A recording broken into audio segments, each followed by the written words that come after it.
hello check hello check Houbung mi pi te jo na bon chawin Nilhah pha ki pamin patinin tuni phat adan thum channageya pathin lungsina ichanwa hitwang phat hoi phat pha imuki jeun pathin thangwai num hen tujana hi phat chom chai program hu danni nang simutin i program hu thang ko na Bible Philippi bungkhat chang som ni la sagi apana som ni lagi asim ding nunga grace to nunga sisi dongel amanin isim pe ding he amanin asim chai chai le phat patana taw hi sk kim nei lam hi de he tujana iga he diwa chu keyong Houkhom lam ka hi pa bempu singsit de hin tuzana pathin thua thagaw ana iwa dingwa ke Sitlhou Reverend ke Sitlhou senior pastor aman pathin thua iwa dingo he tu na ban hung cha rutin tun Bible simdingin nunga grace let nunga sisi dongel phat ipiwin he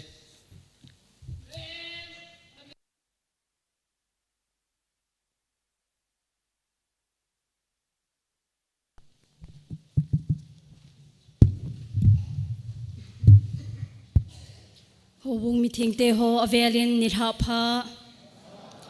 pha ipi wa ha chunong pathin chu thangwai num hen lang tuni Nilhah pha na pathin thu theng khan sim do thon ding chu hi le Philippia mi te henga sol cha pol le khathot bungkhat chang som ni le sagi chang som ni lagit Philippia mi te henga sol cha pol le khathot bungkhat chang som ni le sagi chang som ni lagit athupi Krista dinga tho chu hamphat na ahi changsom ni lesagi nanun nakhanu na khosa adanu chu Krista ki pana thupa to ki to po hen chuti chun keima hungin hungmu zongleng ahi lo le hi jing zongleng na chanu thagaw khatta a na din det jinguwa lung khatta a ki pana thupa ta san na lama ki se tena na umuthu chu zanangi changsom ni legit chule na do teu chu imachan ki su lungling lau sa hi un hi chu ama hodinga mantha an hi ti chu photchin na hi ahin nang hoding wangin pathena ko na hu hinga na hi Philippia mi te hinga solza pol le khathot bungkhat changsom ni le sagi som ni legit pathenin atuthe isim do u ichan che wading in phathei bo pi taw hen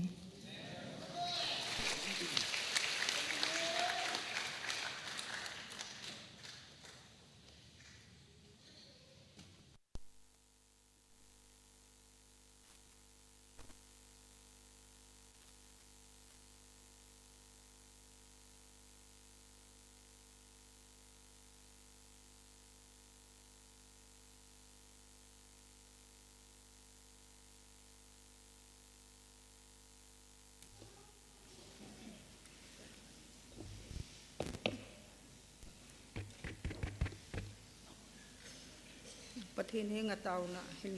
bon sawa thalang ke ma hin maun se ka ki pa ui pakai na lung se na ka chang ki dubin pakai tu ni su ni lum hela nang ma ni theng ni ko ka hen man na ho phat thum san na ge ya nang ma ta sadam na nei pe owa nang ma ho in theng ka hen bel ki no wa namai cham phung ka hen bel thei ki ta je win ma sa pen ten dam na ei pe wa nang ma hi je in lehinga ki pa thu se jin namin lokpi ta kain thangwai na hi pakai tu jan phana kong ki man cha na diwa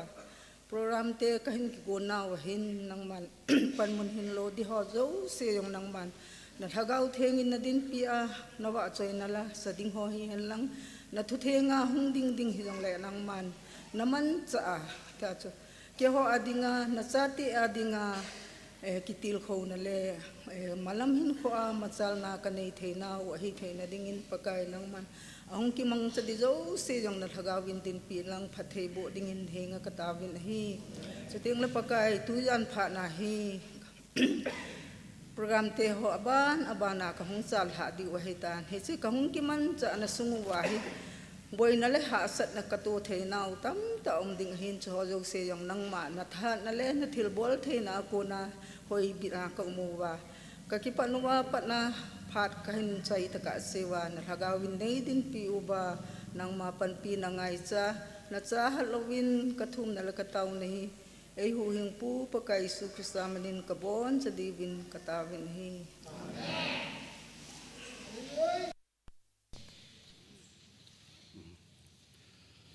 Kipaumin tun aban char ku tin tua hi ba chai na la sa labung gospel messenger hon ei sa pi di wa hin ama hon asa chai le pathin wa chai na la ma khat ngai ki du tin chu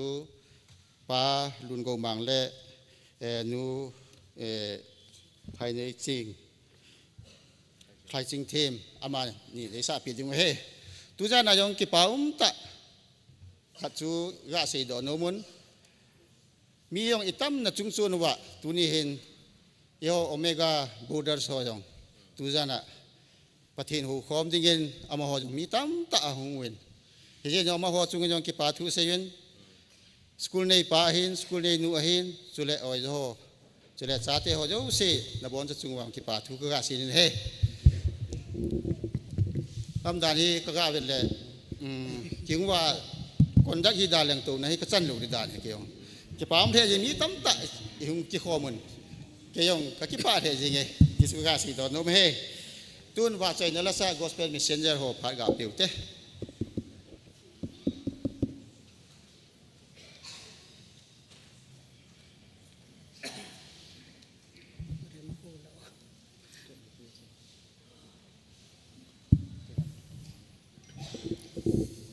ตุนลายฮีประเทศโลกพินาดิงาคันสาดิวเฮเล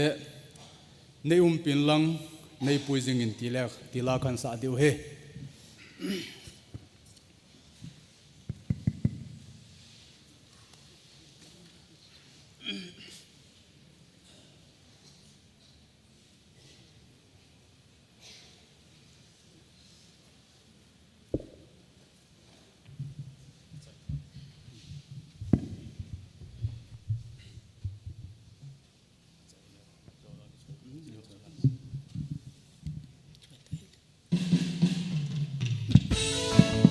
Hello.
sa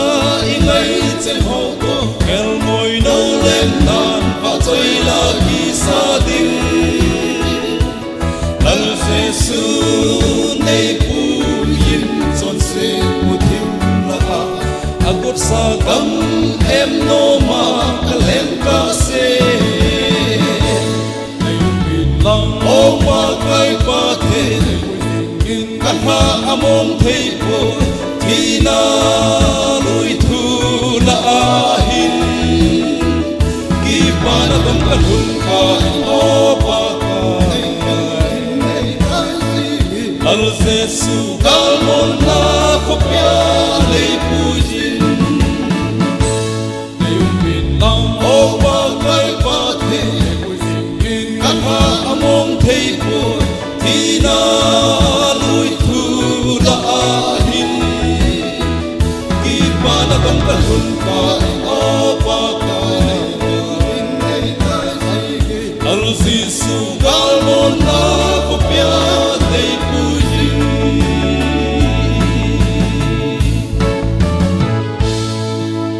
Pathenin bon wa dingin pathei bu piu hen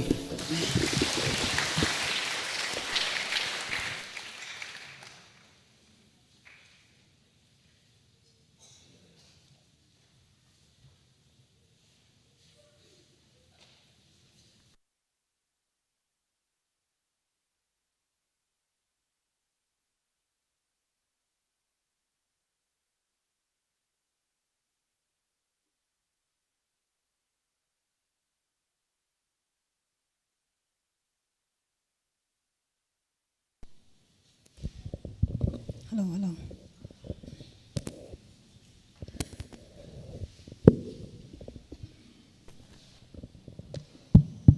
Hello, check. Tun sa pathian lo pin ading kainin zong Jisu kanei te lain sang hon ing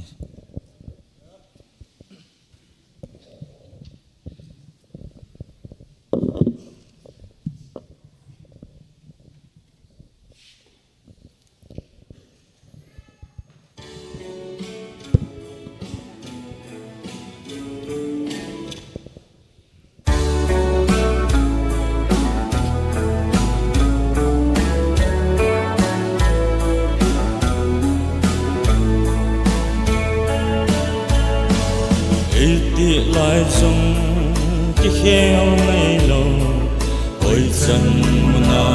trong chân dê nằm tin tin bất thiên hình lệ kỳ khéo ngay lâu để ta Giêsu cần ấy vẫn pi xin Giêsu cần ấy pi xin Giêsu cần aman vui lại anh ngay bồi đời sẽ thiên su bồi lâu Giêsu cần nung khăm bông cát Giêsu cần dầu là na lên ngày bol sông leo tay mua lê thế nên cũng sông lên ngày mua lê ho sing sông lên ấy ngài lu Giêsu cần ấy vẫn pi xin Giêsu cần ấy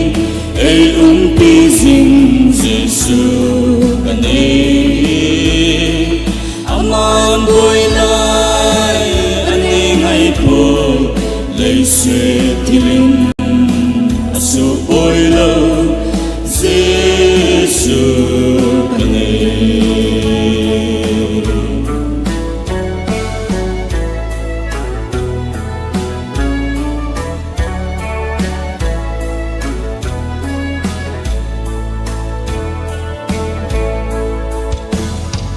lấy là van xuyên qua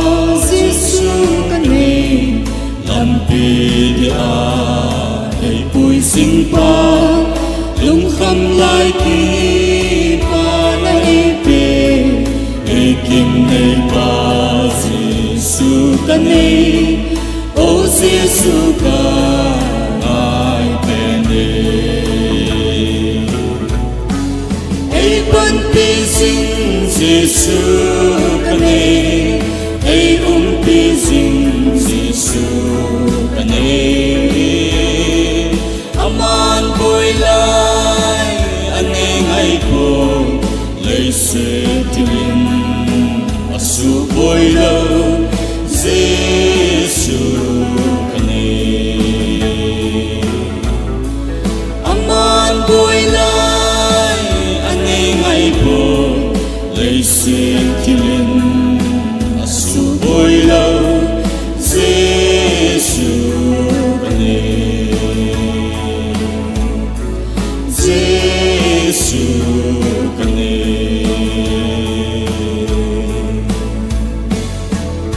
lo pinayo se pathian sangtan ka kipa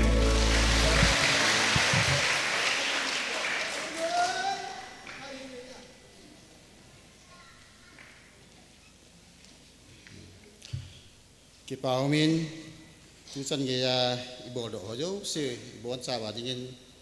atunay pan patay pu pebintin wa soy nalasa to kilona tuahi sagawana iwa dingwa Reverend K. Sitlhou, Senior Pastor, ama party within, aman sunga, ama border so yang ipi bor sa no mem tisu ma tu tan te na tu ma party te.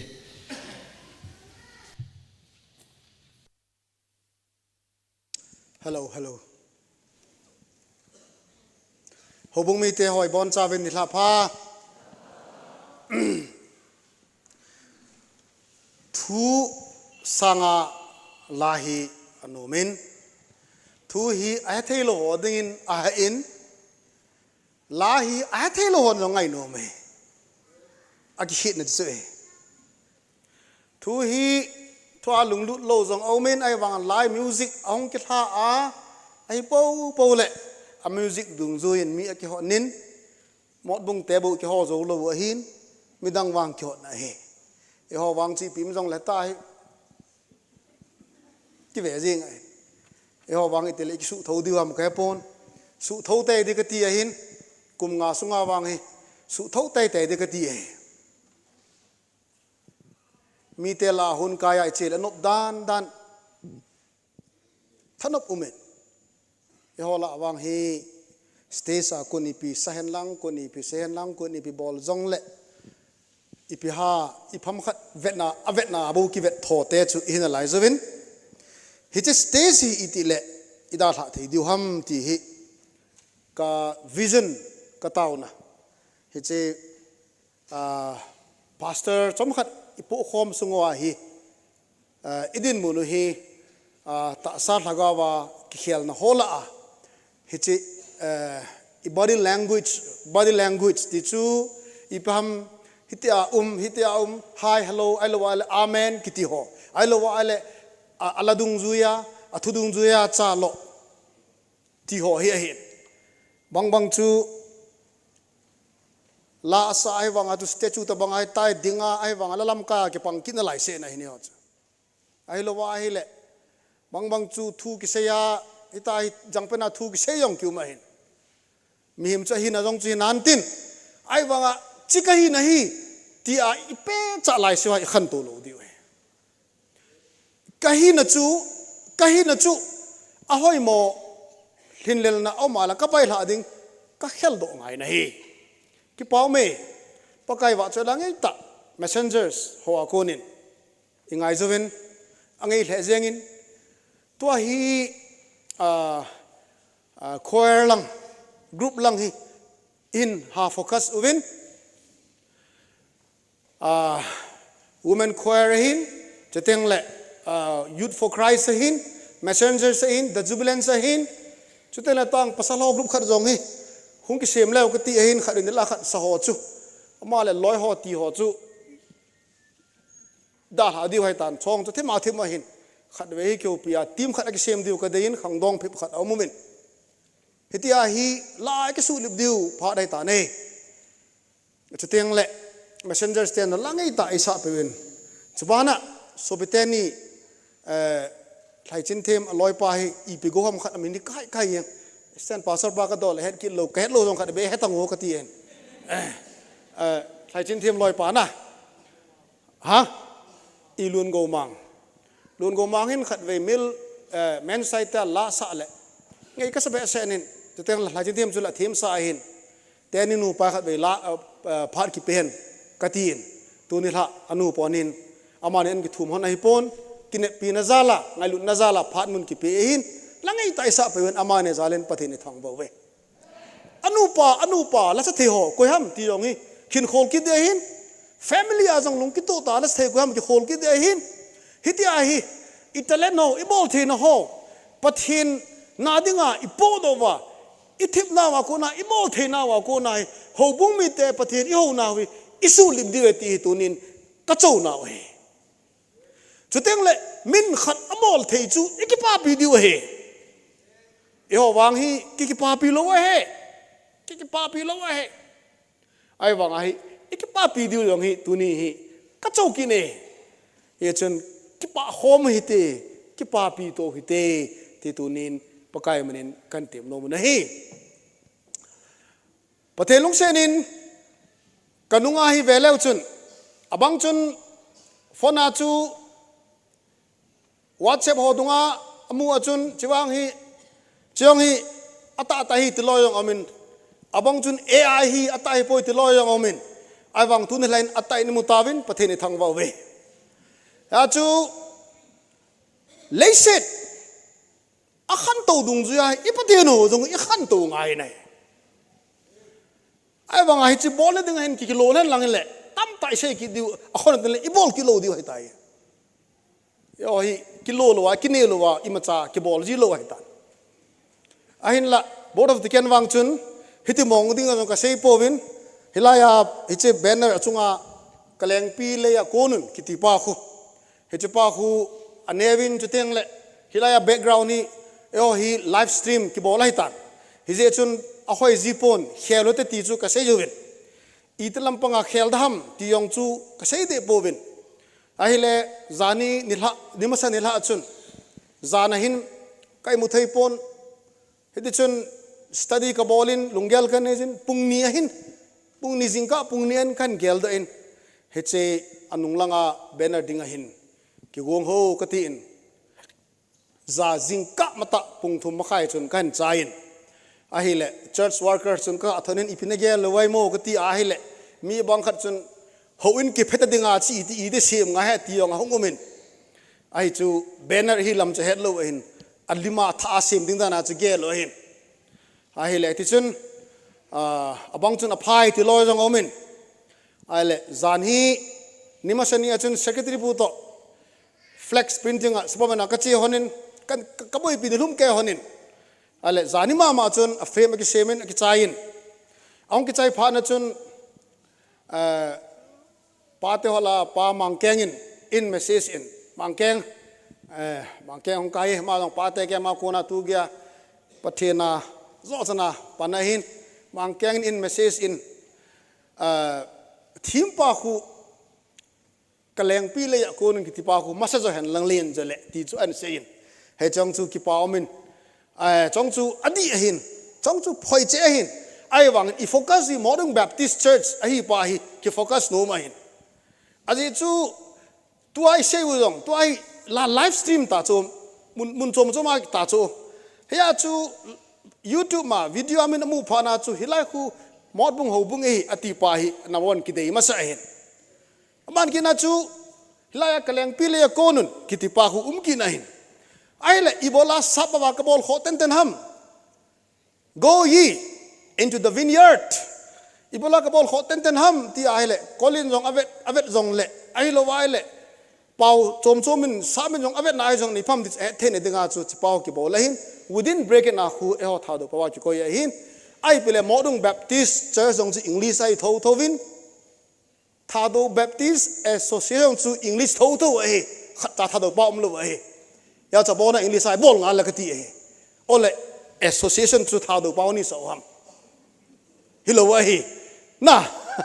อยากจะบอกนะจุอังกฤษอาจจะอีเจ็บพลางานจริงเว้ยไอ้ว่าถ้าจะ within bracket กะเลงปีเลยอยากโกนุนที่จุ ทำขัดกาหิลเจได้หินจะเตียงเละฮิลายาอปังเตนี่อาฮิลาฮิไบเบิลอิดามุเละไอวางอาจูโฮอินทะสาดิยองฮีทุยกิเซนายใช้โลลายาหินโฮอินกิเพดดิงาโฮอินทะสาดิงติยองเกลหินปลานุมโลลายาเฮอมพัดเตียงเละเซดิวเฮฮิจะปลานุมตะกะเสียไอฮิจะอีกไก่นาวสุงเสียมหอยที่จะนายเสียมหอยดิวเฮอติโลวายเละอิโมงาดิวโฮอินกิสาดิงาแต่มาใจบอลโลวายเละยุยละดิวเฮยาจูอิสาพับเพลสาวินตินอิสาโลยงเลสาโลหินตินฮิติอาฮีพัดจ้าปะเทนหูคมในมันโนวายฮัลตาทนมตาอิบอลดิวฮีติจูอิกเซโนมวินฮีพัดขันเละสองเซอร์วิสซงในดิ้งซงกะเกลินจุดเต็งเลยดามุเละ salvation camp หูหินนักแคมป์อินบอลวาดิวไอตันฮิจิฮี within 2 weeks 3 weeks สุงาอิฮุงกิบอลได้หินฮิจ้าฮีหูหินนักแคมป์ซงฮีอินบอลวาดิวลุงเกลเอามินไอพีเละตัวฮีดิกันฮอซงspeaker hall te ti tauna ki helahin hobung mi te hon long koi tabang speaker dinga na dei wa hi le hin tauna to tho in gelo hitin ai chu speaker pathir aman cha hi che hu in na kem bo na dinga wa hi khang tha hian lang mi nu hian lang mi pa yong le hi tabang a chu ai wanga edik kem wang hi poi zu khamo dinga wang hi poi ai la zu chu adon ta long le first night ge ya chu kia thiam ding azinga pana adon te ya ale ki raw sa lo de tu chunga pa te kem ho long chu tu ma sanga pa te kem ho long chu first day ge ya chu khamu a hin ai pile edik kem hi zong le except bolun ki ti a hin azinga pana wang chu kham te chu ki no do he tai edik kem lo a hin ya chu idamule hi che hu ina kem long hin bol ba di wa hin tauna pango hitin ichate inautel tipo hitin eho ki khol ma saute minu ipate ki khol ma sa hitin hui na di tai nei hui nam nei lo nam tong ki khol hitin chuteng la family azong zaw thiong la zaw hitin number 1 izat bol hitin lange izat sa hitin tum ging ya tum the mo hitin thu sei ze izat the mo hitin lam ze izat the mo hitin ai lo ala nal ta ten ki bon hitin hallelujah ti jong leo hen ipen tha lo wa le phachum poi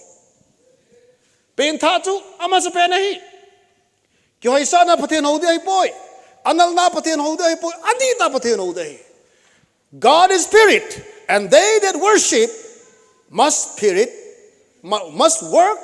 worship in spirit and in truth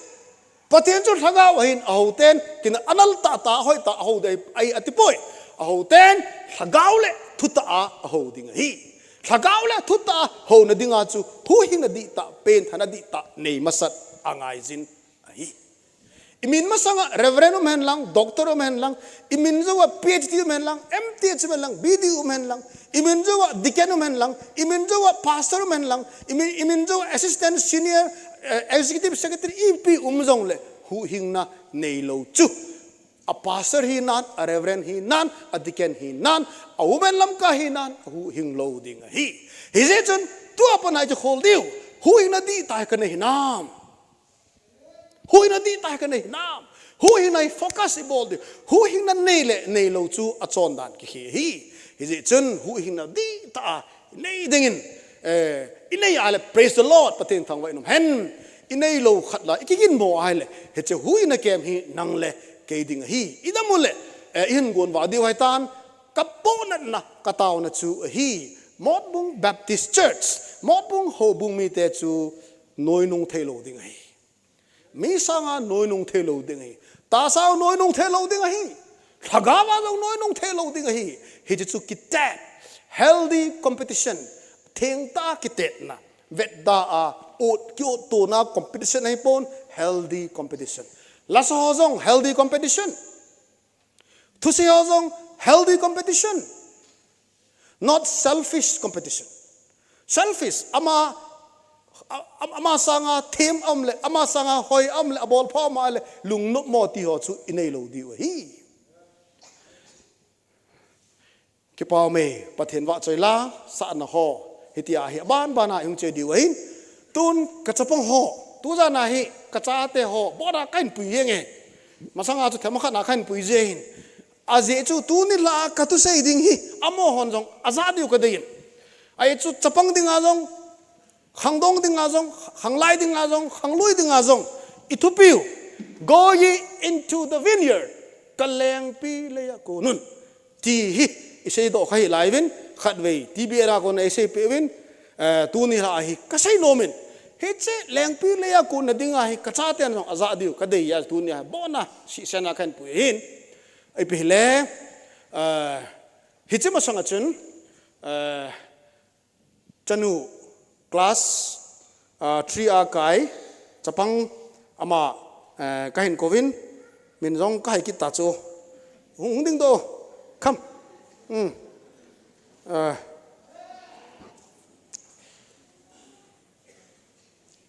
hoi pi ne mic khat ki tu to hold one microphone tu jing ka chu kyo boarding worship kanai na wa hi la sa in ala sa chu ka ta san lo he ala sa chu ka ta san pon chiwang hi ama o hi pon te playback hin te ka ti hin ai le operator room ka che in ai le music chu ka tha ni ma hi le a music a beitan obu aging tan chen sana ma o ta hi ka hen pathian ka thang vai nei playback ala ki sa hi ken wang chon sena kalas na oi lo khat lip sync na bol chu bol hi ta hoi lang koi khwer hon lang bol ve ta wo se hi ve tang mun khat na la ka sa na wa chu he ka te cho the thu yengo TBAI khwer ho chu TBAI khwer me mo khat nga ka se chu khat dei bo ka bol cha i o sa dis pathen lo pi ni nga i oi lo khat ei bam avela vel som sagi khum khat chu hilanga ki thla kiti chu pathen dei lo ya chu ka playback hi ala pho di ka ti in ai le o ta ka ki pa be sen thla la ka sa da ka ti ka ki pa le zengin to hi ole ba ka sei pha be sen nong ko dam ke pon okay yes go on music please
Just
pau me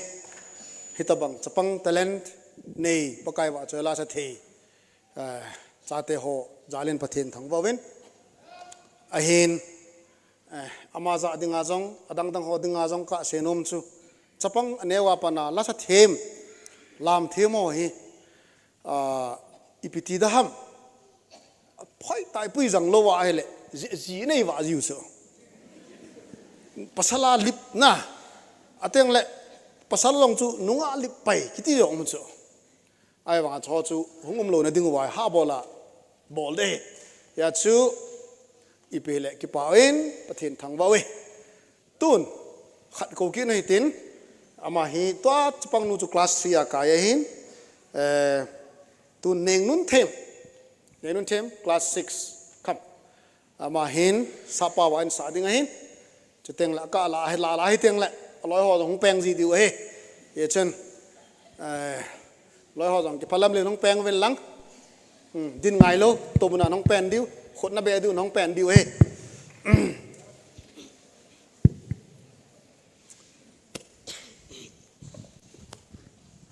you hold the microphone like this, okay? Sure. Like this, okay? Not like this, Yes.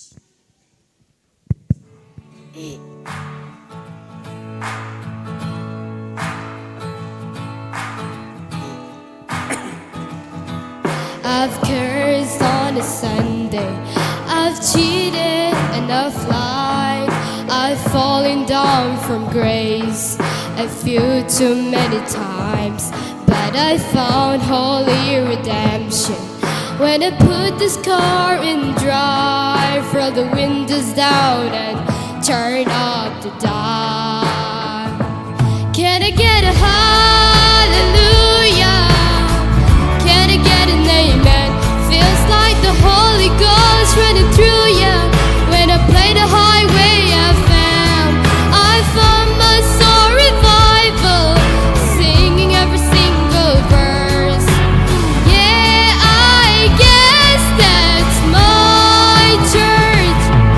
When Hank brings the sermon and Cass leads the choir, it gets my cold heart burning harder than a ring of fire. When this wonderful world gets heavy and I need to find my escape, I just keep the wheels rolling, radio's calling till my sin was away. Can I get a hallelujah? Can I get an amen? Feels like the Holy Ghost running through ya. When I play the highway FM, I found my soul revival, singing every single verse. Yeah, I guess that's my church.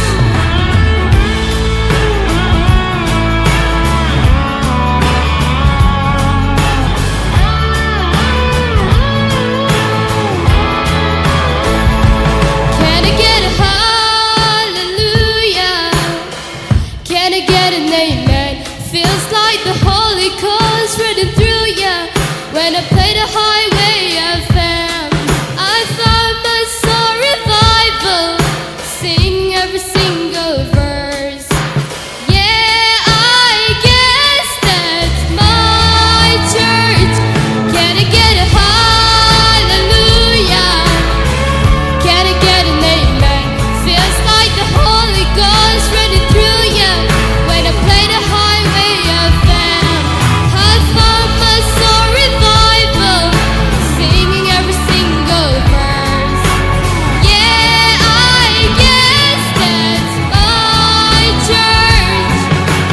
Yeah, I guess that's my church. Yeah, I guess that's my church. I ask the Lord to bless the song for all of us. Thank you.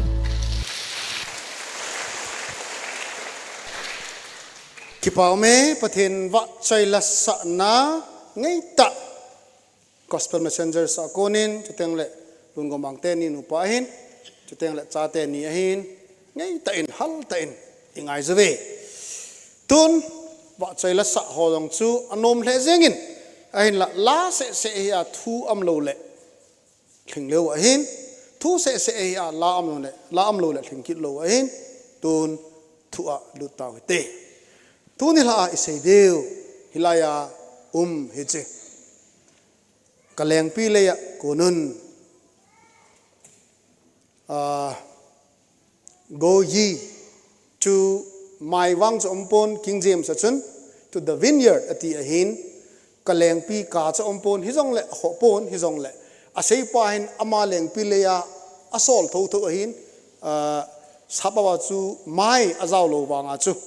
ka chu understood hi ahin hije chun ipile langpang chu hopon ipile leng pi le ya kun ding ti he Thadou Baptist Association nin kum sang ni le som ni le gu ma dinga thupia ehin sempe uchu hin ka wa wala sei di hin he che he bungni bungthuma bungni bunga ge ya long sei the hin ipile tuzana khatna ki pan hitin idam le ban teng le part 2 in sei ki du part 3 in sei ki du 4 lang 5 lang ge ya sei the he heti chen tin Matthew bung som ni a hiche thulem hi in pakai ji sun thulem asei ahe achu for the kingdom of heaven is like a landowner who went out early in the morning to hire laborers for his vineyard pakai lengam chu hiti bang hi jingka mata a lo nai pa chun hiche aleng pi le ya dinga konding mi aga hall tabang ahi now when he had agreed with the laborers for a denarius a day he sent them into his vineyard hiti chun hiche denaria khat opawa cheng khat ti hite cheng khat na dinga ala cheng som za khat na dinga zanga adinga whatever ipile hicha dinga sumni khotha adinga aki hopi dung zuya chun amu pha na chun aile hiche pachu hiche ama lo kondinga chun achetan he and he went out about the third hour hichun apung thumlang nindin thumlang ge chun ache do kin na hele midang khat za hanga marketplace ipam bazar hola mun ong hola chun ading khat anamukin na hi hiche phe na chun ahile amani said to them you also go into the vineyard and whatever is right I will give you now hozong chevin lang hitia chu keiman kape ding dol chu kape ding hi hiche leng pi le chun ko kunin hitabanga chun amazong ache tawinai again aban kin he went out about the 6th and 9th hour and did likewise hichun nidan ko ang chun ache kinin hitabang ma chun mi chu asor kin hi and about the 11th hour he went out and found others standing idle and said to them why have you been standing here idle all day hichun nidan som la khat don chun ahila mi chu amukitan ahila mo chu thaseta in imacha bolovin mo umum chu an om tawin ahile ibola no ho hilai thase deng dunga to ding ne lewa no mo ham they said to him because no one hired us ajechu ke hoi koi macha na tongdin egoi pove ya julaya kamo he said to them amoza saying you also go into the vineyard and whatever is right you will receive na hozong hicheleng pile chun chevin lang namuding dol chu kapidi hi so when evening had come Nilhah Houkhom panin the owner of the vineyard said to his steward hichun hiche leng pile nei pa chun hiche aching pa steward pa ko ma chun asai tai call the laborers and give them their wages beginning with the last to the first na tong ho chu lo kon ho chu ni ko tha ga tong ho chu abon chan kovin lang heti chu na ho chu achai na pa na apat chan ge chu na ho chu achan ding dol chu petan atini and when those came who were hired by about the 11th hour they each received a denarius nidan som la khat langa achai na pe na kon pa long chu pung khat kon pa to pung som kon pa to pung gu kon pa to pung nga kon pa to pung thum kon pa a kon hlom pa jong atong hlom akun gay pen pa dong akun wa pen pa dong abon cheke we chun achan chu kibang che ahitai. But when the first came, they supposed that they would receive more, and they likewise received each a denarius. Ahin la ama sa pena hung pa akon masapa chun ama ho chun akon masatji achu tamta amuzo di ham ti achu anakingai tu inahi ahin la hichu ahitapoy asanu chu akibang che ni. And when they had received it, hichun amu pa nu chun hicha amu che pa nu chun alo za nu chu ani ko thau cha mu che pa nu chun they complained against the landowner. Hello nei pa ko ma chun complain apun ta win hi saying hitin say ta we these last men have worked only 1 hour, and you made them equal to us who have borne the burden in the heat of the day. Hitche pungkhat se tong pa to ko ne lum ke ya nisanoya tong ho to kibangin nei bolwe hichi di ponte atitawin hi. But he answered one of them and said, ahin aman lo nei pa na mo za seitai, friend, I am doing you no wrong. Ken no ho dinga ipse ka bolem, did you not agree with me for a denarius? Nang hon kay to denaria khana dinga cheng khana dinga za khana dinga ikinop to hiloham. Take what is yours and go your way. Na chanu chuki lavin lang mi chan ding gel hi un tibe chan chita win. I wish to give to the last man the same as to you. Achay na pena pungkhat se tong pa zong chu ama sa pena ni hum ka tong hoto kapi inom le ke ma thu ahin akibanga kapi hi azi chu ikinop to now hi. Is it not lawful for me to do what I wish with my own things? Kayman kagaw chunga kanay chunga kadede ka bolding chu ipi dan tochikal na umam. Or is your eye evil because I am good? Ahil wala tilpa ka bol zia chu naminu chu gitlo na umaham. Atong lompa ka tambi manaju na sumsiya loham. So the last will be first, and the first last. For many are called, but few are chosen. Hiti ya chu at anu ka pen chu masading amasa chu nu ka ding. Isinam tiale mitamta akikovin ahin la thom chabu lendo it ominai. Patin tu sim do now patebu sa nang leki zarin atain patebu petahen. Amen. Tu Nilhah hichi Bible tu chang hi ama sa pena kaya dinga kitil kho na kanizin lengpi leya according to kitil kho na habola bol beding ti kalung thima aumen zadela chun hichi Bible study ka bolin zan pung nilang ya to study ka bolin ka status so ka Facebook azong Houbung group azong kain post in tunla Bible study ka bol chu kaya dingin nastain pathe na to teng le it's a vineyard alenga ma ka kun na hi ka ki ha bol che be na ding chu teng le akham khama kita na ka bol bang mabana kita be na ka nei che ding ti kitil kho na ka nei je ti chu mi yong a challenge thei ding a chun ka posi nei tu Nilhah hichi vineyard lengpi lei zakun kiti hi atupi ma mai nai hichi lengpi lei kiti pathin lenggam pathin na ito naw chomcha ga hel chening kating aban ten le kong de hin hichi anei pa hi pathin hin anei pa hin pathin hin e hoi lengpi lei hi e hoi lengpi lei hoi lai ham tunin keidingen kaleng pilei Houbung zong ahin ka school zong ahin kain sung zong ahin chuteng le mun chom choma keima personal life azong leng pilei ahi nanga dinga zong na leng pilei chu hoilai ham pathin lenggama na to na mun cholam na in sung number 1 ama sa pen pena ileng pilei chu in sung ahi ileng pilei chu in sung ahi Houbungin ki sening kating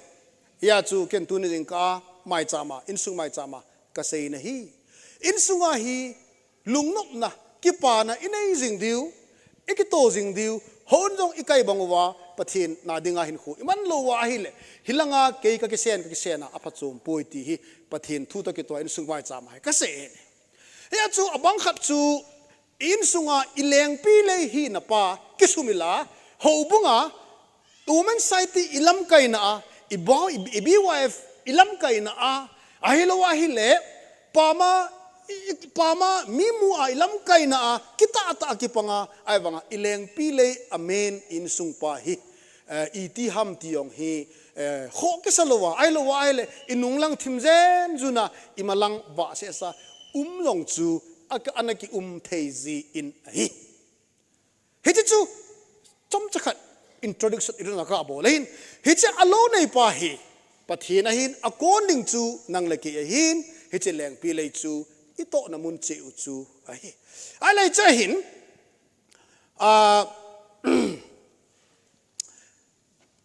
pathinin hiche leng pi le nei pa hi ama hi jingka mata ko ne ti cho chang khana chun jingka mata ko ni hiche kon do na hi low holding me a hole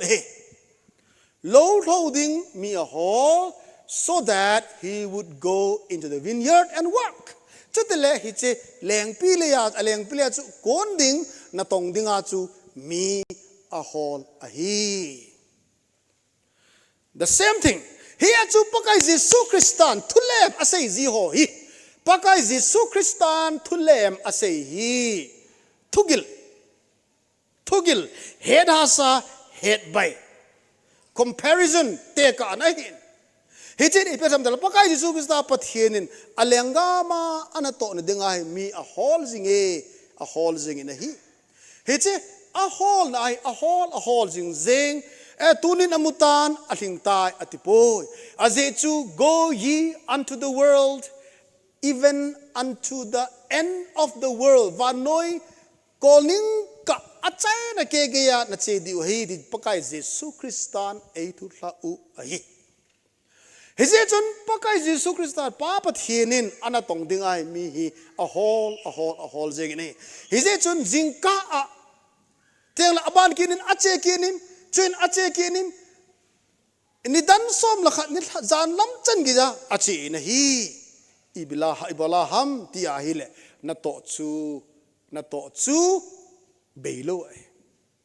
tunin ngai to leven how many pastors and reverend how many servants of the Lord have been called to preach and they died pathin thacha Bible khanglaya pana chuteng le tuni chan ge za pathin thacha ho thacha ho hungki kowa hungki ngan si a tuni yang tegam tawa abana eko kinwa tua hi hitabanga chu tua zong khangki teng zong le endless work na to hi akhon na umlo hi abana pakai Jesu Christan aleng pileya tong dingin e hol jengun ai hichachun aman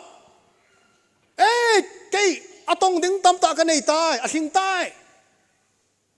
jingka mata kamun athing tai atipoi abana chekin amukin athing tai atipoi abana chekin aban che achai na kegin akhon ne ge ya achi hiche hain ipiham ti a hi le pathin amite aman cha nomna hoita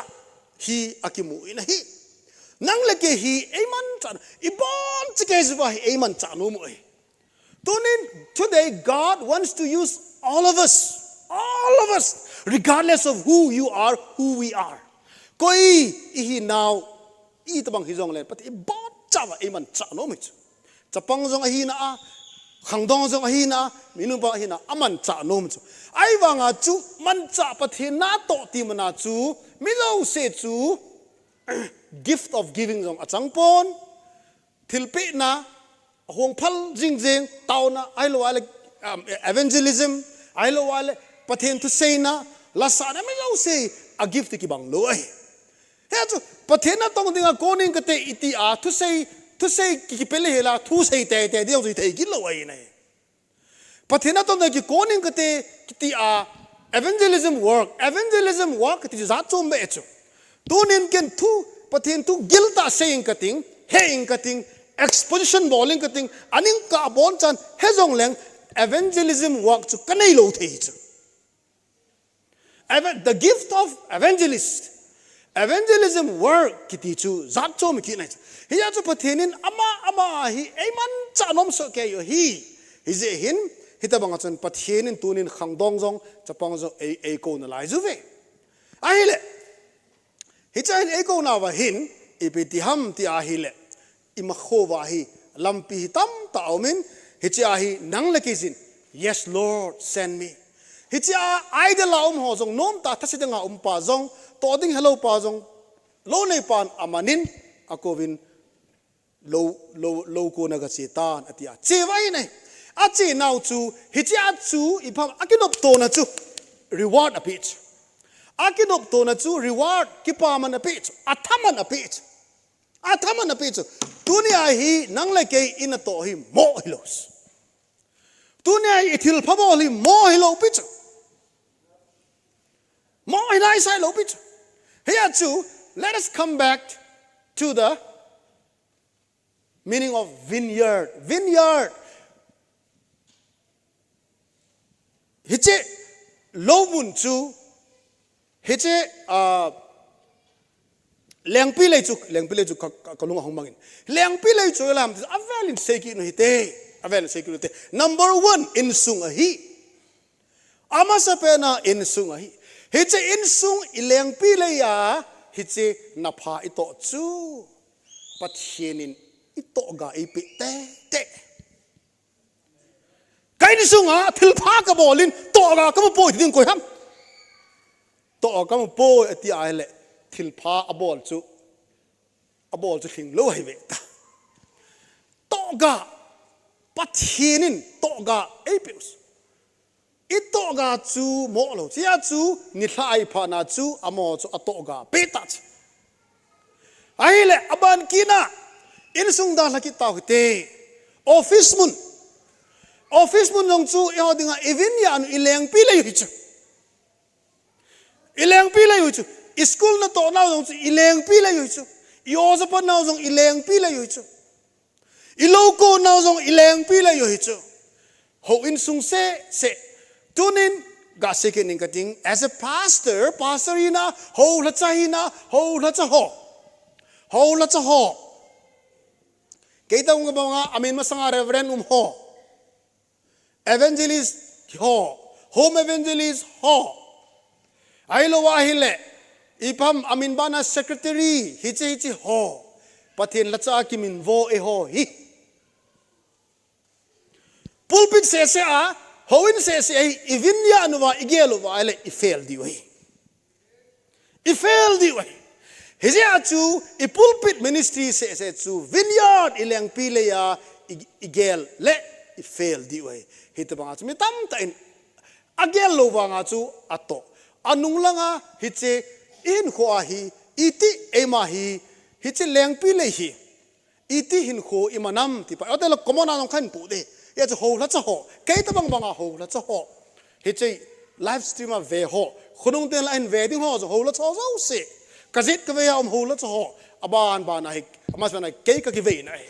ka ki zeb na ke ang hula cha ka ki ti wa nga chu pathen ka nel pe this pathen ka zo lep this asunga ipp ka til che pathen de lo ka mol thai chu hilanga mi mu ding anal ta dung dang ka ti this hilanga dung dang na la ka mit sina ka sa thai chu aba ka nula ipp ka bol this the vineyard of the Lord pakai leng pi le hi it should be manifested throughout our lives. Our lives itself should be the vineyard of the Lord. In ho hi amasapena pathin nadinga aleng pilei chu ahi masat angai zin ahi hicha chu mi hon e mu thena du hiteng chel ina to chu gading ai ai la so beto hilai chu vineyard hi hiche leng pilei hi anei chu ko ham a master pai ama akon pa hi pon alone pa hi alo nei pa chu pathi nei ka ministry ka na to na ka church ai lo wale ka ti yong chu mihim kam sona chu ine no kom zo min tin pathin e them nan tin ai wan kam chenga chu akichai le hin ta den awanga ilung thim ta ke ya hi ti pa chu igel kha hi le hilo de hin pathinin hiche ministry ai pi na ei to sa na mun chu hiche chu pathina hi hiche church chu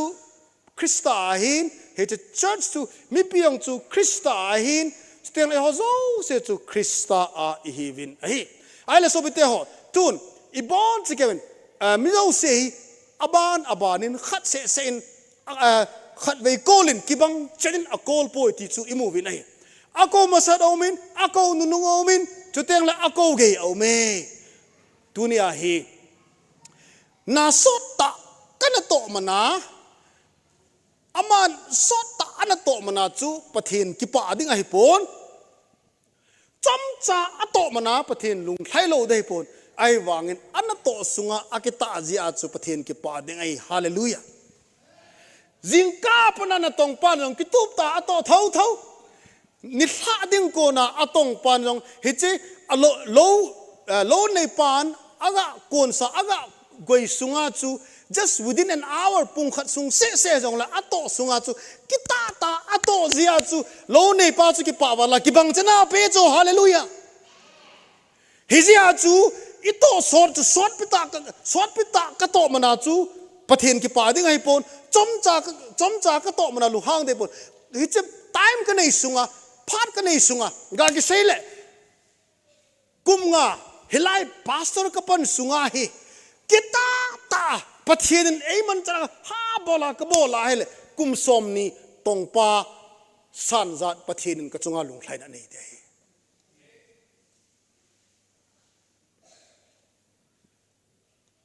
it is not the time the hour that God judges but it is the faithfulness that you have in your lives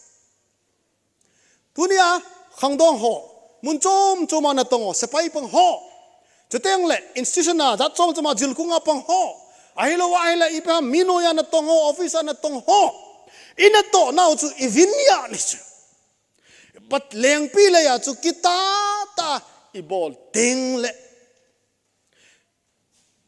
pathen kipa masanga chu I master pu chu kipa as per my experience keima experience tet na zong pathen long se na staff yaram khat kanis gari tol loy ai lo ale buhon loy mzilkung mihil loy chapang ve sui loy hiti achu umach nilum ke ya tong zong le zong le duty zong le anato ato lo wa phat mo sanga khu pung khat ato songa kita tampa hu inia ilung thlai zo ai le keita long chun ka to sa cho ale pathinin hicha se hi pathinin aboli hicha ibirtam tele mi sum selta cho ilanga chu ite ke ni hum kya ki tonga sunilum kya ki tonga ibidinga hilaya achai na pa chom khat tong ba tabu ki banga nei pe ham ken ka dei ka pe dinga hi hila chu akita dung ju ya chu kya ho pi dung ji ya chu ka pe hi ati e tonin ka so bite ho kita na ngan se chan now hi e ho hi pakai zin eiman cha nom na tonin ka cha te tampi angon khangdong ho jong hongon tonin itabang ham na ho vineyard na kun now tunia leng pi lei na kun now chu ipi ham thagaw lang ga koi do de ta san na leng pi lei choi lai ham na logo now choi lai ham cha te ho sim lai chapong ho college kai ho school chapong ho hoi lam na leng pi lei chu na leng pi lei chu na nu na paten sum la pai asu manga hitia chu hila school na kaisa hostel la boarding a munchoma delia hoilaya naumsa hichi nakon hu hichi aga hu nanu na pan an ki thonom chu hichi ko an ki thonom chu ai wa chu tho ta lova za chom le an tho teng le ami wang sei pong kate ami wang sei pong kate sei lang ne heading wa hi sei dong le kom ne heading wa hi ai wan sei da tang kate kalung anai mi khat hi leng pi le ya apan sol la khopia sol so amun nong sei pong kate sei lang ne heading wa hi khopi khana leng pi le ya asola le ka sim dinga asol so mi khat se lo tam ta chai wangai chi mi khat kalunga kalung na ahi le hita banga chu hiche anu le pan kinepi ta asol chu lo chu atho sa chu ahi banga thasi a apan sumathot chu le kha alo thon chu lo chom an tho kha ta chu akhon na chu ititang seida tang kate lo chom an tho je a chu anu le pa kinem na tho ta lo je a chu anu le pa ka na in polut nas tua jong uma chutele thina man to jong ma airport na along chunga hong ke pulut jong e ho mi jong za tom iu mu chu hi chu ho chu khopi a Motbung da la hen lang Manipur da hen lang khopi a city mi khan to na ki sole atiu chu hi chi lo tho chu sana dang ga tho le ti ya ma hon kham na thei za chom ai lo le nunga ale nu mei chom a ki tho chu hi ji ai tu ni I cha teu jong le ka sima ai so lu hi tunin ka cha te thumun chu ma ome khat Kerala ome khat Delhi ome khat foreign ome I bia tho ham kamu lo he kyong ka pen ma a ki tho khi la la ka na hui de ken ama ho thil hoi tho dinga ka so la hin lo pha tho dinga aga pha tho dinga ka so la hin ka sum ka pai ka se na hin ke ta bang manga nula pa te on tam ta jong I cha te adinga sum tam ta I se no hi ai wanga I cha te hepalowa anu do min kho manga a cha re teng le ka na li so na hung kile tam ta o min nei tunin ka cha te ho sangol kang ho chi ai tu na ka ko un hi nanu na pate on gen theita school na kai so boarding anam so hostel am so sumtam pi sulut ipil itabang lo na ho diu ham college kai ho anu pa jangai ho itabang lo na ho diu ham even minu mi pate hon so ilo ho na I cha te u si even su yu wam number 1 ta sa chu imit ta sa mu the ya ken ta sa thagaw aki khen theilo ka se yeng chu mi bang ta sa thagaw khen chu how can you separate body and soul body and spirit idit ta sa thagaw na khen thei diong ki khen thei lo ta sa dum dum ma chon ding ita sa cho so da thagaw del hon kai din thagawa kimi din hallelujah ti ding no how long will you deceive yourself iti chan nangla nan gi zo heb di ham nata sa cho then ma sat ngais naki ha bol ma sat ngais le ha bol sim nom lo wa ki ha bol nom la ta sa ding dunga zong ding dunga hallelujah amen ti na zo na sei bo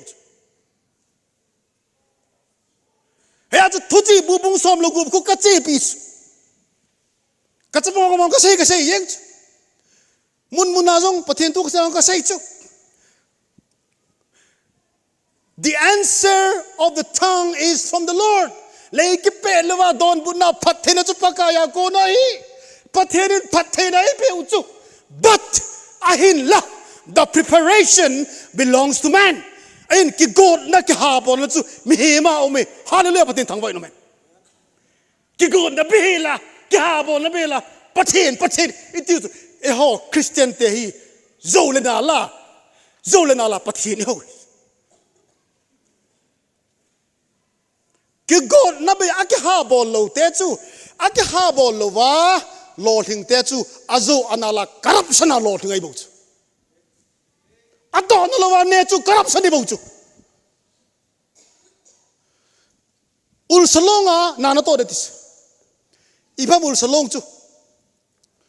ul salonga nana to de kiti khu ipiham lokon ding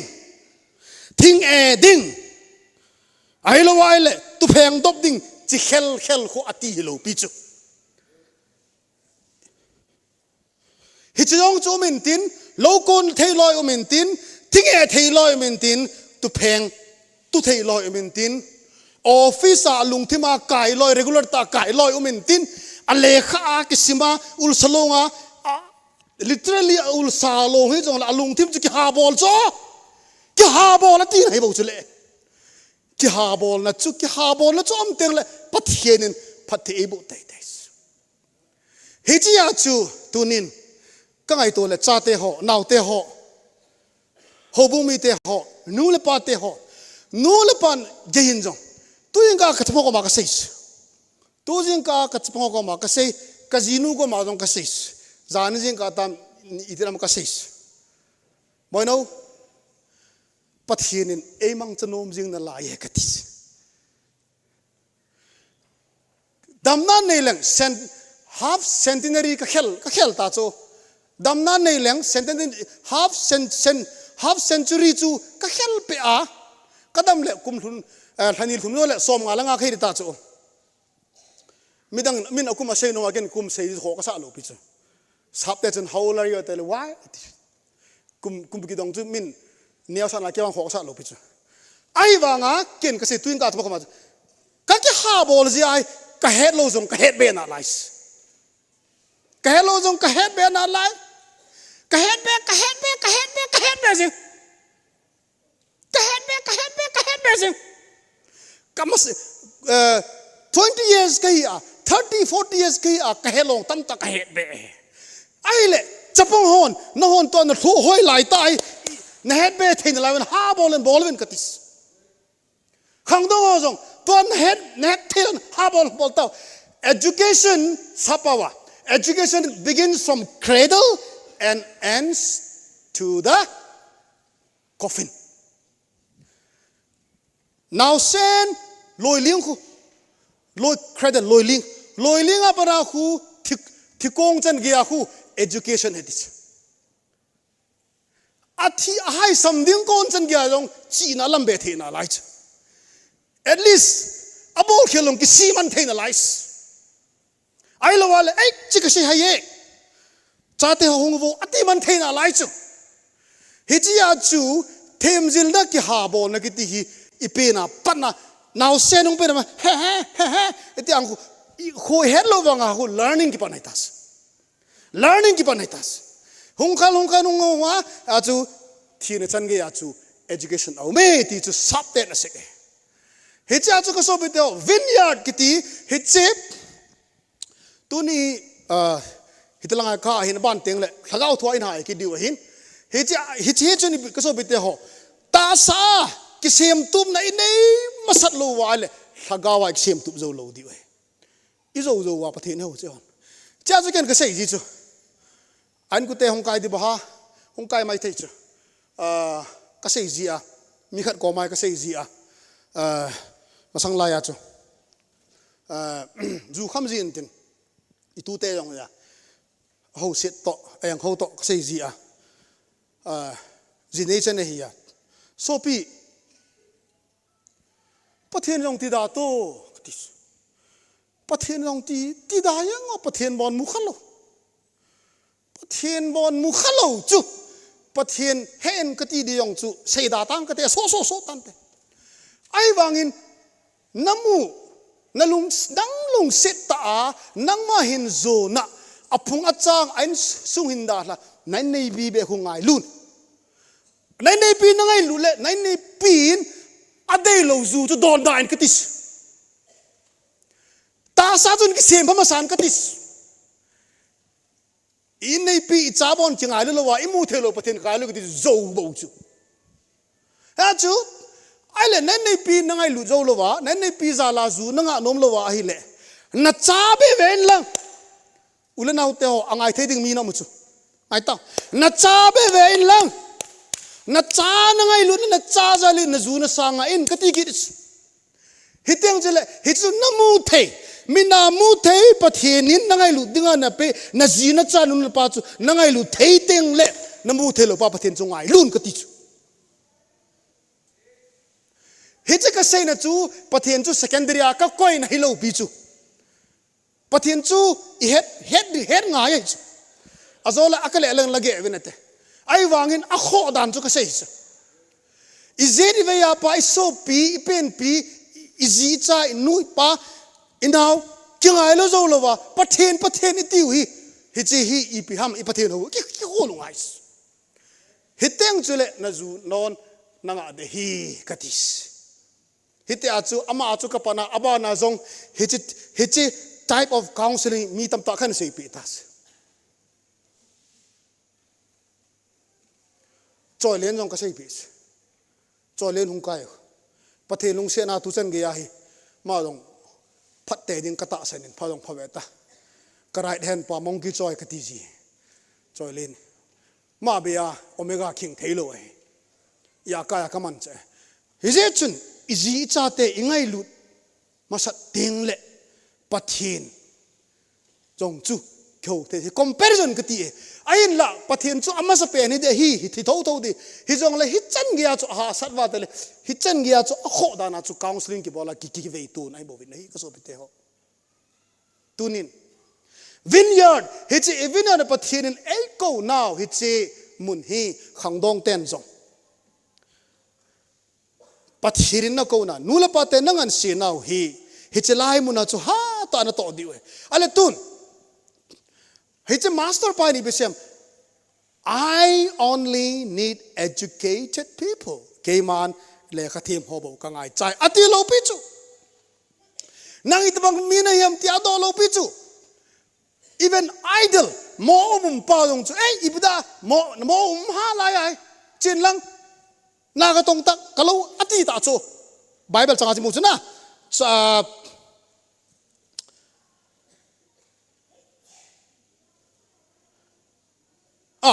Changum na chu. And about the 11th hour, he went out and found others standing idle. Ima chu bol lo. Le ka them long lo, them long lo, ima chu bol lo khat chu man aman cha nom chu. Tunia hi ima chu bol lo pathin aman cha nom chu hallelujah. Aman cha nom chu. E pathienin aman cha nom chu. Ai le tua hi tunia hi so pite ho. Achai na ke ya. Hi cha conclude ibol no pham ti ai le pathin na to na. Vineyard hiche vineyard leng pilei hiche leng pilei ya hi cha hi ilaya hi ken kasut nai pham ti hi le your greatest ministry is simply being a faithful Christian in your home, workplace, office, school or community. God does not call everyone to do the same thing, but he calls everyone to do something. Wah. Tun. Talent na ito po. Ball tin na ito po. At least, it's a vineyard. Alo ko na to faithful ta. Naum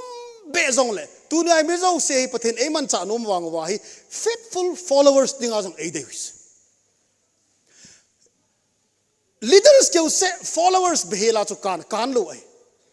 Leaders so followers on hoy tapatin na an tao pe wa moral support an bolova khut be pina be theiwa hallelujah ti theiwa insunga ema changwal chahin kho di ta in mante hi ti se zong chu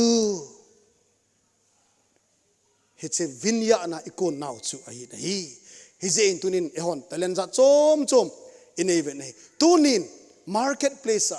thasedeng dunga umpo hitin namun nuwa kita ta nem hitin pathienin kaleng pileya konin tia say now hi chapang ho dinga na leng pile yu chu ipiham na nu na pate hon nangan sinaw aga amuno mu ve chate ho naw te ho khangdong te ho nu la pate hon pathin engan sinaw hi paham tia hi le in sungwa ileng pile yu hi ileng pile ha towa ichate hi aga hi ga hi low ikon teng le chang bol ho low bol ho thinglang bol ho changmai kol bu tu hon aga ane nom bang wa ichate hui ho dinga ileng pile aga nu le pate hon chate vet zui dinga yung umuwa ichate ukhil te hi ho dinga ileng pile yu chu hin ani na ki na hi che bana chu Houbunga society a ta san chate chon dola di ta chon dola pe ding dol pe a taw na ding dola tola pan na ding dola do ho dinga ileng pile ki ta na wa hi kazet ke ve ya ho ke ibon cha pakai la cha ho e ho hi in sung kho khela society kho khela Houbung chu teng le hitabanga chu pakai chate pathin chate ho lai kita ta ileng pile na sta ikonwa ha pana ipandiu aga chu ine di wa hi hiteng chule ito a timing chu ipon kita ata ito dung pathinin ga ipe di wa hi idamule kaleng pile konun ti aban ise ki di wa hin tuni tham chakhat ta salama emphasize ka bo lahin aban te thagaulam ta sa da thagau chi khomi chun ta sa sem idam le phat chi zom ki di wa hin hichan ge ise naw chunga pathinin phathei bu hen lang I pathin hodanu ki khel nan ne yu hitin machana ne hutin pathin na dinga ki ha kat do be chen ding le hi chi vai ko na vai ki ta ta ikon jing thene dingwin pa pathinin nang se lo kya ding in jong etil ho ben lang I bon chawan pathei bu tawan hallelujah thank you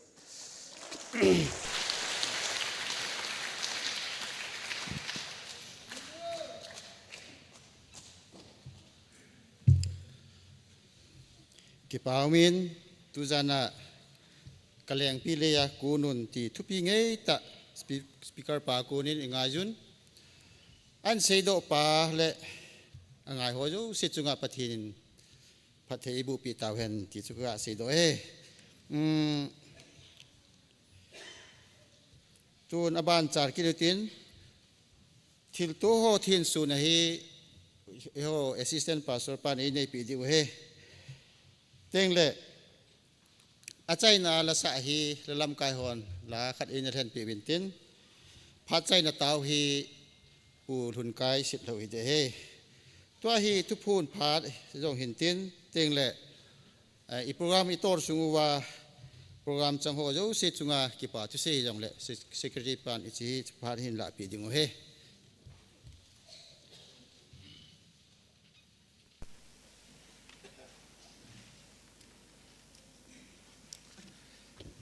Hello. Tunilha pathenin phat phai pevin haundim senin patheni Houkhom thezvin haundim sena pathen Houkhoma hung hozo sizalin avelin pathen thangwai nom han sela tunilha kai khom nawa ki pam ta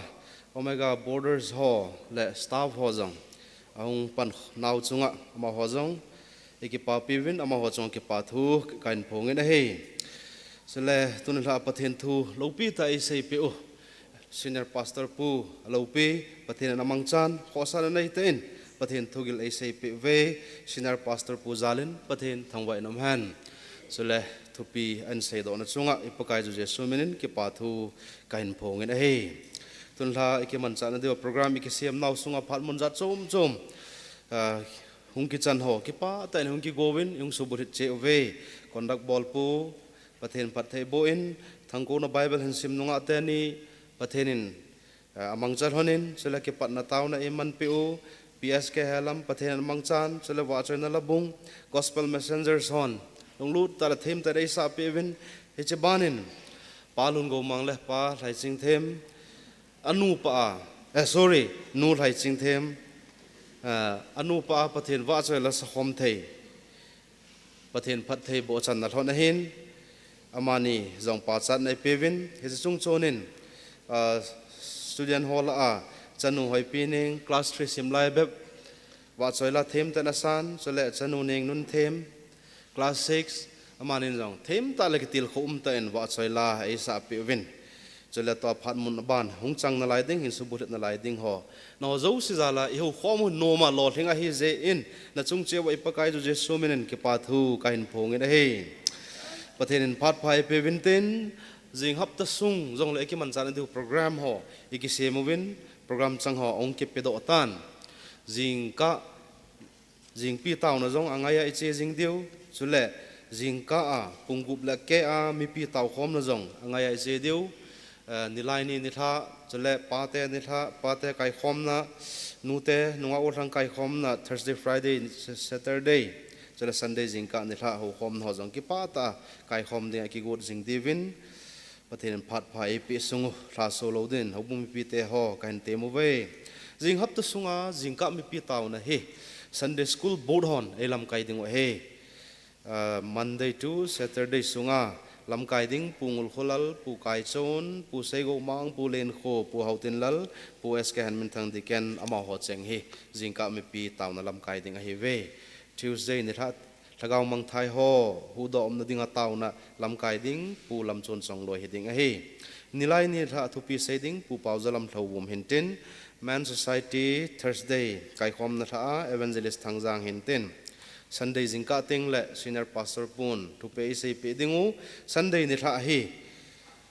TBAI Motbung Gamkai Youth Department ho to pathen e ho khom dingu thu pi sei ding Evangelist Pagulen MTH Vice President TBAI Youth Department heading a hi hapta sunga wa choina la sading ho pa thang chung nung ai sa pe dingu pu sk kamgil la pu paujang tu boy jong wa choila ai sa pe de ben ki go nge chale labung MBYF to let the jubilant sonjong ai sa pe dingu chale TBA youth lama go thang sei cha nang wa choila ai sa pe dingu phat mun dang ho tu pi poi ti na Halloween wa choila sading ho i het masat diwa kahin phona ama jong ki pa ta ki gut pe theina divin temna kahin nei zen hei chale tuni tha ikai khom nau sungin hop som soma khat hin pe mi som ni la thum a umen mai cham hin sema in gate umen he chung chonin concept coaching center honjong pathen thangwa na le mabana dinga phat thei chan dingin mai chama dangka zanga a hin pe ve chule mai cham thela dangka mupon he je thilpe ho in sung pathen ang hin pulut ho zo se chunga ki pa thu ken sejin hi cho zo se pakaya than do na tauna assistant pastor pu phat kan petai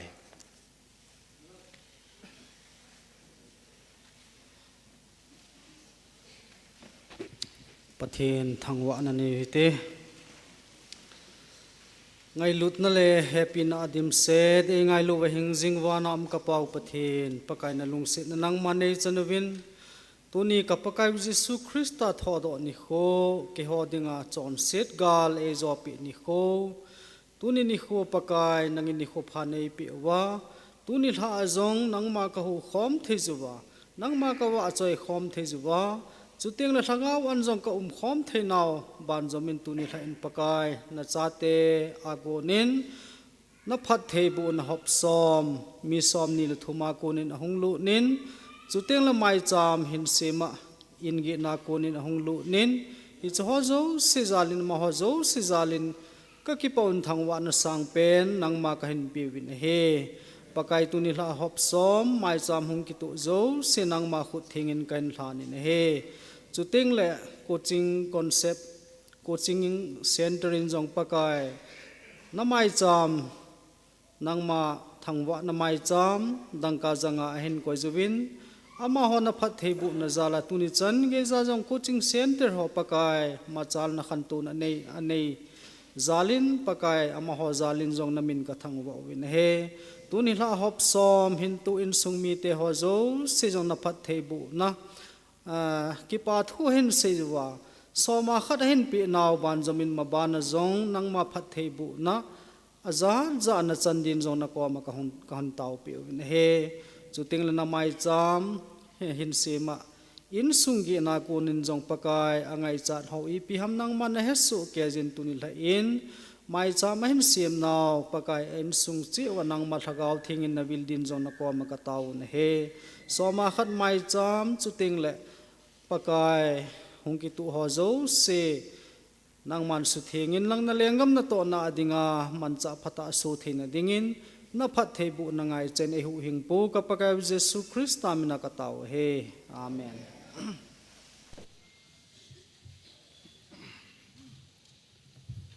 ki paumin pathenin ikipat wa itaw na wasangin ama lung si na le ama kai ho na ya la zo na lang chan ge ya e pui thung ta jin pathin thang wa utin la lam kai hon la khat e lam kai yun tin pha chai na taw hi u thun kai Sitlhou wi de he la chu imu wa le mi pi bon chan ding tin sau te chen lang tong in tun panin thada bul sit la dai ha zakat le som ko la khat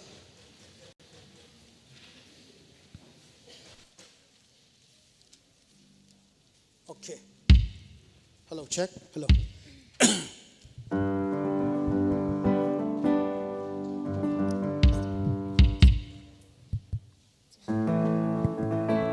hello Christian Thovin imut sadan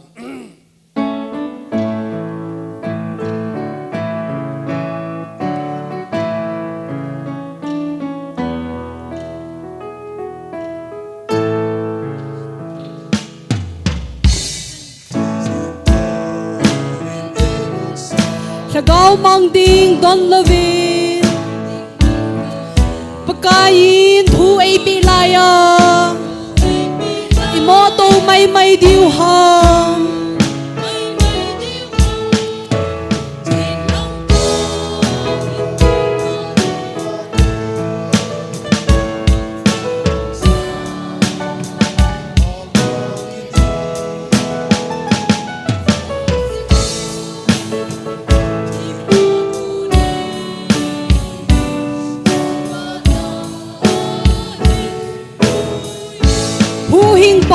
ngay lu na athupi init na inay zo si iphal na athwa inun lo ding ham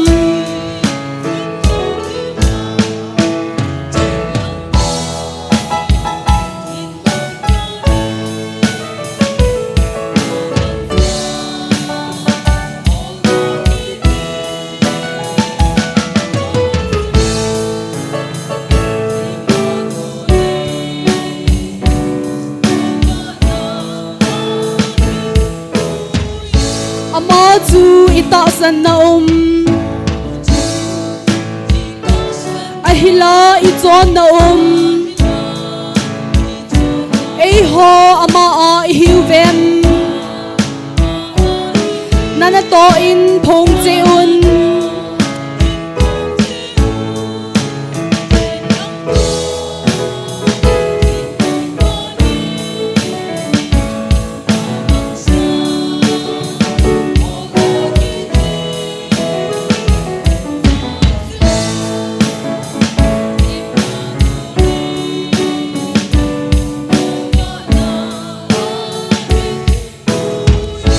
Lalhu san itu mule cross litinin puhite gunju ta in na tongute phada chomni anaita chilang tongin tun pani amang sa holdo kiti John sin muthima konin golva na hin puizin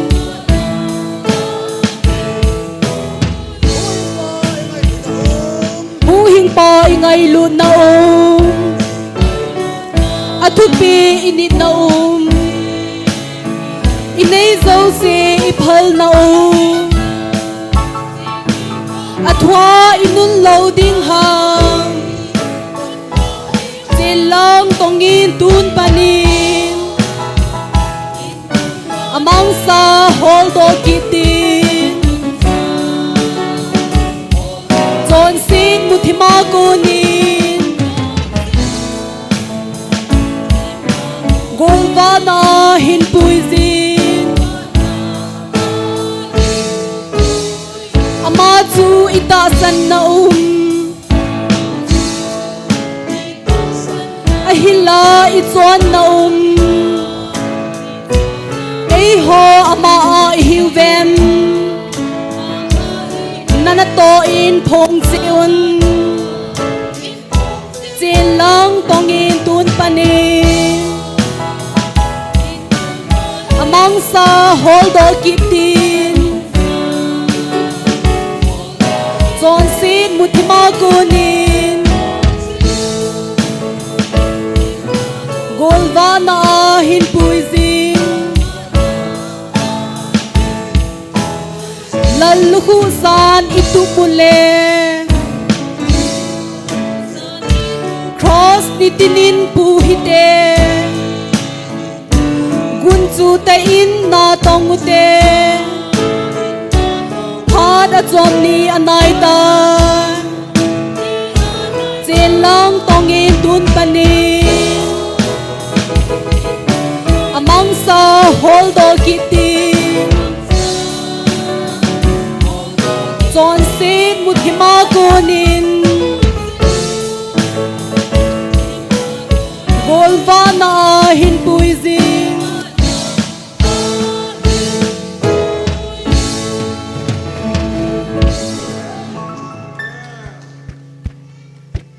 Houbung mit pite hoyo si to so kai te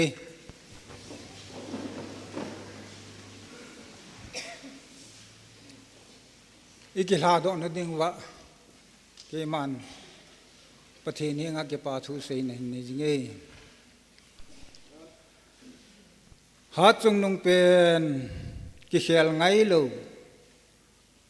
kapaka yul kapathe nu kakipa e pakai tu Nilhah in